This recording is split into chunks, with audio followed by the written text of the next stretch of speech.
Have you ever stopped to think about the true cost of your chocolate? I mean, really think about it. It's a question that seems pretty simple on the surface, but the real answer spans thousands of years, crosses oceans, and involves everything from ancient gods to modern industrial engineering. To kick off this explainer, I'm challenging you to look right past the shiny wrapper of your favorite candy bar. If you want to uncover the hidden truth behind how this massive global commodity actually came to be, make sure you stick around and watch this explainer until the very end. And hey, if you enjoy this kind of deep dive, please like, share, and support the channel. All right, let's just dive right into the bittersweet history of chocolate.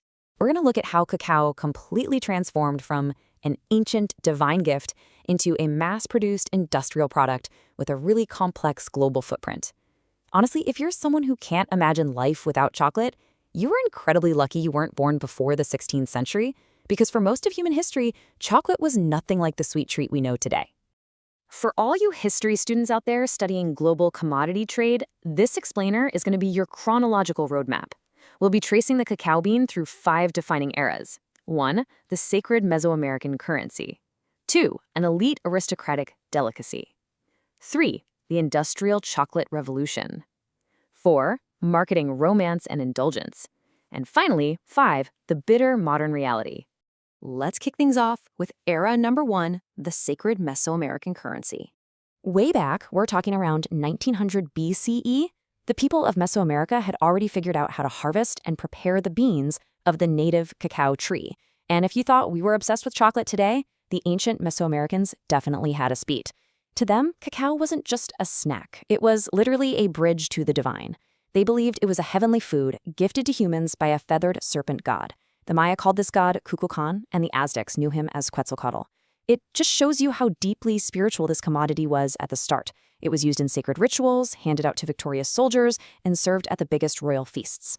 And their original recipe? It was wild. Forget about a cozy, warm cup of hot cocoa. The earliest records show they would grind up the cacao beans and mix them with water, cornmeal, and fiery chili peppers. Then they'd pour it back and forth to froth it up into this cold, bitter, and super invigorating foam. It was a fundamentally different experience from the sugary, sweet flavors we expect today. But here is where it gets absolutely crazy. Because cacao was so highly valued, and because it couldn't even grow in the dry highlands of central Mexico, the Aztecs actually used cacao beans as their official currency. Money quite literally grew on trees. You could head to the market and buy a large tomato for a single bean, grab a fresh avocado for 3 beans, or even buy an entire turkey hen for 100 beans. Conquered tribes were literally required to pay their taxes to the Aztec emperor in the form of cacao beans. Moving right along to era number 2, an elite aristocratic delicacy.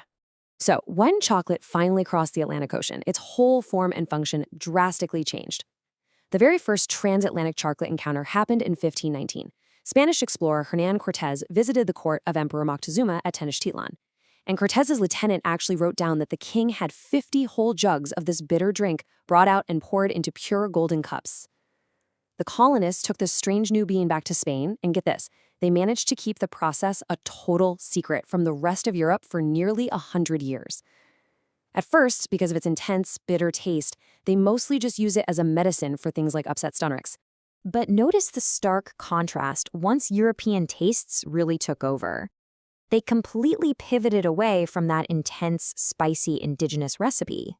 By sweetening the drink with honey, sugar, cinnamon, and vanilla, they made it incredibly palatable for the wealthy elite. Almost overnight, chocolate became a highly popular delicacy in the Spanish court. You couldn't even have a proper aristocratic home without dedicated, ornate chocolateware. By the 1600s, this sweet, fashionable drink was fueling high society chocolate houses in London where the wealthy would just gather to sip chocolate and gossip.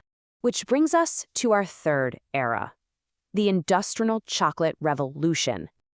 Now, serving that fashionable aristocratic drink on a large scale was extremely difficult and time-consuming. But the world of chocolate completely flipped in 1828. A guy named Konrad von Houten in Amsterdam introduced the cocoa press. This brilliant machine could press the cacao beans and physically separate the cacao's natural fat, what we now call cocoa butter, leaving behind just a dry powder. This chemical extraction process was a total game changer. It made chocolate infinitely cheaper, easier to mix into a drinkable solution, and laid the direct groundwork for the solid chocolate bars we eat today. Following Van Houten's massive breakthrough, Joseph Fry came along in 1847 and figured out that if you recombined that melted cocoa butter back into the powder and tossed in some sugar, you could actually mold it into a solid shape. Boom! The first modern chocolate bar was born. Then, in 1875, a Swiss chocolatier named Daniel Peter collaborated with Henry Nestle. By adding powdered milk to the mix, they invented milk chocolate. That was the final step. It took chocolate totally out of the realm of elite luxury and turned it into a creamy, accessible, mass-market treat for the general public. Let's look at era number 4, marketing, romance, and indulgence. By the 20th century, chocolate had firmly established itself in our modern culture, but our whole perception of it, completely manufactured. See, early on, when missionaries returned from the Americas with salacious accounts of native customs, chocolate gained this wild reputation as a powerful aphrodisiac. As the modern era approached, aggressive advertising campaigns leaned heavily into this idea. They transformed those early colonial associations into an aura of something deeply sensual, decadent, and somewhat forbidden. Marketing firmly branded chocolate as the ultimate symbol of romance. It's a pretty massive leap from a frothy, bitter currency, right? And that leads us to our final era, the bitter modern reality. Because right behind that beautifully crafted, romantic marketing lies a much darker, incredibly complex history. Historically, producing chocolate on a massive scale relied on immense plantations and imported slave labor. As the public's demand for milk chocolate absolutely skyrocketed globally, so did the need for massive cultivation. But cacao can only grow in very specific climates near the equator. So, over time, production completely shifted away from the Americas. Today, West African nations are the epicenter of global cocoa production.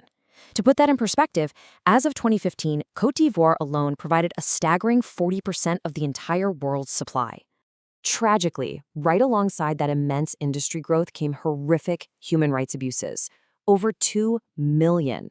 That staggering number represents the estimated children currently affected by slave and child labor on West African plantations. And yes, these are the very plantations supplying the raw materials to the massive Western chocolate companies we all buy from today. So despite modern mechanized farming and a shift away from historical colonial slavery, the ethical cost of the global commodity trade remains alarmingly high. Millions of children are caught up in indentured labor practices just to satisfy the world's sweet tooth. Now, it's definitely important to note that major chocolate companies are attempting reforms. They're partnering with African nations to try and reduce these horrific abuses.